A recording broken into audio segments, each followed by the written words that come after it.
What do you think is the biggest, myth that people have around talking about sex? Um, Usually I get from both men and women is that if they've been in long-term partnerships, they might say, "Oh, my wife, she not into that. Oh, my wife, she'll never do that. Oh, my husband, oh, he not into that." And then I'll say, when we go deeper, I say, "Well, when did you all last have this conversation?" "Oh, when we first got together." Okay, well, y'all been together since Juvenile was telling y'all to back that ass up in the 90s and the 2000s. So you ain't really had a conversation in 20 years. You ain't had a conversation in 10 years. You haven't had a conversation in 5 years about your turn-ons or turn-offs. Yeah. And so now we haven't been able to explore what it looks like now. And so people evolve. And so just because someone wasn't into something 10 years ago, it doesn't mean that they're not into it now. It means that we need to have a new conversation. And so just like we do check-ins and performance reviews on our job, guess what? Relationships need performance reviews. Like, hey, so what's going on? I see highlighted here you're doing great in these areas. Check, check, check. And then I can see these are some areas that maybe require a little more improvement.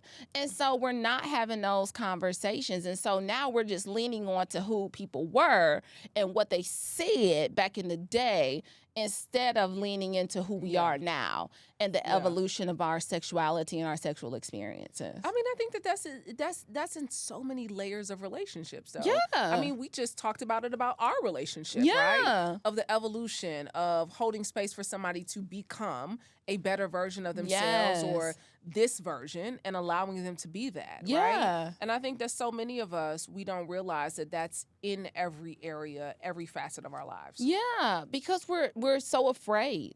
We're so afraid that because the one time you did tell the truth or you did say something that, might be something maybe you're interested in, you got rejected. Yeah. And so because that rejection has now lingered, so now you're stuck on the rejection. You're not even willing to move forward because you're like, well, she told me back then she don't like that.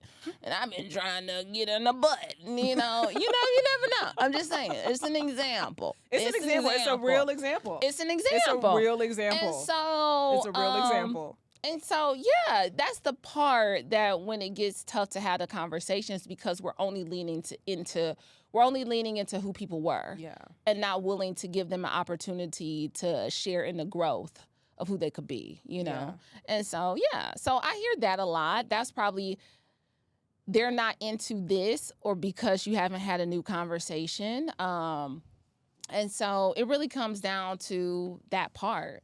That's really what I'm seeing. But there are a lot of myths. There are just a lot of myths around sex. There's a lot of myths around sex and pleasure when it comes to size, when it comes to, Yeah. I mean, you were here last time and you talked about the iPhone is 5 inches. That's the average size of a penis. Erect. Right. And so then when we're thinking about, sexual pleasure and what that looks like, we can't get caught up on size, But also, after I did that interview, it was so interesting because my little cousin, she had a conversation with me, and she's in her 20s, and she said, well, Karli, it made me think about all the conversations like I have with my friends, but all the messages that we get within music as women. And so there's so many myths in music when it comes to for women being able to perform sexually. There's a conversation around men needing help and like using Viagra or Cialis or all these types of little magic pills that help them with their erection. But then when it comes to women, there's this way in which women feel inadequate if lube is brought up into the equation. I mean, even in your classes, one of the things that we talk about, you play a game in your class with the red flag, green flag. Oh, I wish we did the red flag, green flag. I thought about bringing my red flag. I thought about bringing them. That would have been so good. Okay, well, Karli will be back. We'll do the red flag, green flag. We'll use it for content. Yeah, because I think what happens in the class is you pass out the red flag and the green flag, things, and you get to ask these questions. One of the questions that came up, is lube okay, in the bedroom, red flag, green flag, when we talk about lube. And there were so many women that raised the red flag. Yeah. In the class, in one of the classes. Yeah. Yeah, because it's almost this like the test of your gangsta as a woman. Yeah, they feel like if you use lube, that it's an attack on your femininity in some way, that you're not good enough, that you got to have WAP. You know, that's in the messaging in the song is, you know, if it's not, you know, the WAP, if it's not the Aquafina flow, right. Aquafina wet, yeah. Yeah, and that's such a misconception because even when you're engaging in sex, like, your body is not going to stay as lubricated. Just think about licking your lips. You keep licking them lips. What's happening? Motherfuckers crusty, you know? Oh, I didn't mean to say, you know, it's going to get crusty. You know? They're crusty. You're going to keep it. You need some lube. That's some what lubrication. Y'all got all sorts of chapstick and Carmex and all sorts of gloss and loop-de-loos in your bag to keep your lips from getting chapped. We're not thinking about it in the same way for our vaginal health. And so when I'm looking at this, it's like I hear so many women say, oh, well, I don't need this. I don't need that.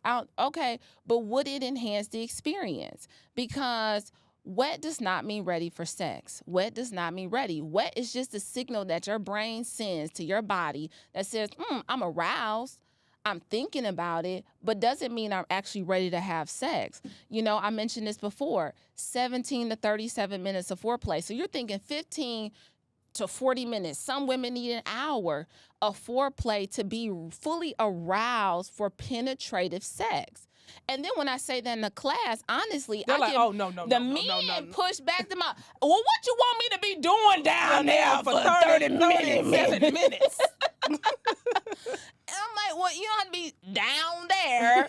It would help because over 75% of women need clitoral stimulation in order to reach orgasm. So it would help, but we're thinking about kissing, touching, caressing. We're thinking about how we're using our bodies, how we're being able to not just have penetration, but how we're able to have an experience that becomes transcendent. And transcendent experiences aren't just about penetration. They're about how we're touching each other, how we're looking into each other's eyes, how we're caressing each other, how we're actually taking those verbal and physical cues like, yes, I desire more of this. No, I don't want any more of that.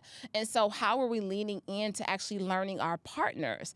And so that takes time. If that blessed you, trust me, you've only scratched the surface. There's so much more wisdom, truth, and transformation waiting in the full conversation. Click the link in the caption below to watch the entire interview, and don't forget to like, comment, and subscribe so you never miss an episode of Vault Empowers Talks.